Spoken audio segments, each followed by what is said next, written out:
இல்லாத 5 நாடுகள் எது அப்படின்றது தான் இந்த வீடியோல நீங்க பார்க்க போறீங்க. பொதுவா இந்த தண்ணி அப்படின்றது நம்ம எல்லாருக்குமே தேவையான ஒரு விஷயமா தான் இந்த உலகத்துல இருக்குது. அந்த தண்ணியே ஆறுகள்ல இருந்து நம்மளுக்கு கிடைக்குது, கடல்கள்ல இருந்து கிடைக்குது. இந்த மாதிரி பல சோர்சஸ் இருக்கு. மழையில இருந்து கிடைக்குது. இந்த மாதிரி எல்லா சோர்ஸுமே நம்மளுக்கு இருந்தாலும் ஆறு அப்படின்றது ஒரு நாட்டுக்கு ரொம்பவுமே இம்பார்ட்டன்ட். அதுல இருந்து தண்ணி எங்கெங்கெல்லாம் போகுது அப்படின்றது உங்களுக்கு தெரியும். ஸோ அப்படி ஆறுகள் எவ்வளவு முக்கியமோ அதுக்கு இன்னொரு புறத்துல ஆறுகளே இல்லாத நாடுகள் நிறைய இந்த உலகத்துல இருக்கு. அதுல முக்கியமான 5 நாடுகள் என்ன, ஏன் அங்க ஆறுகள் இல்லை, ஆறுகள் இல்லைன்னா அவங்க வாட்டருக்கு என்ன பண்றாங்க, இந்த மாதிரியான விஷயங்களை தான் இந்த வீடியோல டீட்டெயிலா பார்த்துடலாம். இந்த லிஸ்ட்ல நம்பர் 1 இருக்கிற கண்ட்ரி எது அப்படின்னு பாத்தீங்கன்னா பஹ்ரைன். மிடில் ஈஸ்ட்ல இந்த ஒரு நாடு இருக்குது. இந்த பஹ்ரைன்ல ஆறு அப்படின்னு ஒண்ணு கிடையவே கிடையாது. காரணம் என்ன அப்படின்னு பாத்தீங்கன்னா, இந்த நாடே ரொம்ப அந்த நிலப்பகுதி ரொம்ப வறண்டு போன நிலப்பகுதியா காணப்படுது. அவ்வளோ ட்ரை லேண்டா இருக்குமா, அதனால ஆறுன்ற ஒண்ணு அங்க அமையவே இல்லை. பெர்மனண்டா ஒரு ஆறுன்னு கிடையாது. டெம்பரரியா தேங்கி நிக்கலாம் தண்ணி, ஆனா அது ஆறு கேட்டகரியில வராது. ஸோ இந்த நாட்டில் தண்ணிக்கு என்ன பண்றாங்க, என்ன சோர்ஸ் அப்படின்னு பாத்தீங்கன்னா, கடல் தண்ணியில இருந்து உப்பை ரிமூவ் பண்ணி அதை யூஸ் பண்ற ஒரு ப்ராசஸ். அதை தான் ஆங்கிலத்துல டீசாலினேஷன் பிளான்ட் அப்படின்னு சொல்றாங்க. ஸோ இந்த ஒரு ப்ராசஸ் மூலியமா தான் அவங்களுக்கு தேவையான தண்ணி எல்லாத்தையுமே கடல் தண்ணியில இருந்து உப்பை ரிமூவ் பண்ணி பயன்படுத்திக்கிறாங்க. அதையும் தாண்டி மழை பெய்யும் பொழுது அண்டர் கிரவுண்ட் வாட்டர் பிளான்ட்லாம் இருக்கும் இல்லையா, அதை மாதிரி யூஸ் பண்ணி சில தண்ணிகளை தேக்கி வச்சுக்கிறாங்க.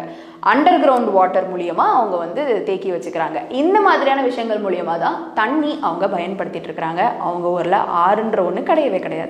இந்த லிஸ்ட்ல 2வது இருக்கிற நாடு எது அப்படின்னு பாத்தீங்கன்னா குவைத். குவைத்துமேவும் மிடில் ஈஸ்ட்ல இருக்குது. இந்த நாட்டிலையுமேவும் தண்ணி பயங்கர பிரச்சனையா இருக்கு. காரணம் இதுவுமேவும் பயங்கரமான ஒரு ட்ரை லேண்ட். ட்ரைனா அவ்வளோ ட்ரையான ஒரு லேண்டா. ஸோ இவங்களுக்குமேவும் தண்ணி எங்க இருந்து கிடைக்குது அப்படின்னு பாத்தீங்கன்னா, கடல் தண்ணியில இருந்து உப்பை ரிமூவ் பண்ணி யூஸ் பண்ற தண்ணி அண்ட் ஆல்சோ தண்ணியை இம்போர்ட் பண்றாங்களாம். பொதுவா நம்ம உணவுப் பொருட்கள் இம்போர்ட் பண்ணி வாங்கிக்குவோம். ஏன்னா நம்ம நாட்டுல சிலது விளையாது, நம்ம நாட்டுல சிலது உற்பத்தி ஆகாது. இதனால வேற நாட்டுல இருந்து நம்ம இம்போர்ட் பண்ணுவோம், நம்ம நாட்டுல இருந்து வேற நாடுகளுக்கு எக்ஸ்போர்ட் பண்ணுவோம். ஆனா இவங்க நாட்டுக்கு தண்ணியே இம்போர்ட் பண்ணி தான் வாங்கிக்கிறாங்களாம். அவ்வளோ ஒரு ஸ்கேர்சிட்டி இந்த நாட்டுல இருக்கு because of the dry land. இந்த லிஸ்ட்ல 3வது இருக்கிற கண்ட்ரி எது அப்படின்னு பாத்தீங்கன்னா மால்டா. இது யூரோப்ல இருக்கு. ஸோ இந்த மால்டா அப்படின்ற இடத்துலயுமே தண்ணி இல்லை. காரணம் என்னன்னா, அங்க லைம்ஸ்டோன் டெரைன் இருக்கு அப்படின்னு சொல்றாங்க. அண்ட் அதையும் தாண்டி இங்கேயுமேவும் ட்ரை லேண்ட் தான். அதனால தண்ணி அவ்வளவா எங்கேயுமே தேங்கி நிக்காது, ஆறுகளே கிடையாது. இந்த லைம்ஸ்டோன் டெரைன் அப்படின்னா என்னன்னு பாத்தீங்கன்னா சுண்ணாம்பு. அங்க அந்த சுண்ணாம்பு படிந்த அந்த இடங்கள் ஜாஸ்தியா இருக்கிறதுனால தண்ணி பெருசா தேங்காது. இவங்க தண்ணிக்கு என்ன பண்றாங்க அப்படின்னா, மழை தண்ணியை சேகரிச்சு வைக்கிற ப்ராசஸும் அதே மாதிரி கடல் தண்ணியில இருந்து உப்பை ரிமூவ் பண்ணி யூஸ் பண்ற ப்ராசஸும் தான் இவங்களும் பயன்படுத்திட்டு வராங்க. ஆறுகளே கிடையாது. இந்த லிஸ்ட்ல 4வது இருக்கிறது என்ன அப்படின்னு பாத்தீங்கன்னா மொனாக்கோ. இது யூரோப்ல இருக்கு. இங்கேயுமேவும் ஆறுகள் கிடையாது. காரணம் அந்த நாடும் ஒரு ட்ரையான லேண்ட். அவங்களுடைய கிளைமேட் இது எல்லாத்தையுமே வச்சு ஆறுன்ற ஒன்று கிடையவே கிடையாது. இவங்களுக்கு தண்ணி வேணும்னா மழை தண்ணியை சேகரித்து வச்சோ இல்லை கடல் தண்ணியிலேருந்து உப்பை ரிமூவ் பண்ணியும் தான் யூஸ் பண்ணிட்டு இருக்காங்க. இந்த லிஸ்ட்ல 5வது இருக்கிற இடம் பார்த்தீங்கன்னா நௌரு. இது பசிபிக் ஓஷன் கிட்ட இருக்கு. இந்த இடத்துலையுமேவும் ஆறு கிடையாது. இங்க இருக்கிற மக்களுமேவும் கடல் தண்ணியை அதுல இருந்து உப்பை ரிமூவ் பண்ணி தான் யூஸ் பண்ணிக்கிறாங்க. மழை தண்ணியை சேகரிச்சும் யூஸ் பண்ணிட்டு இருக்காங்க.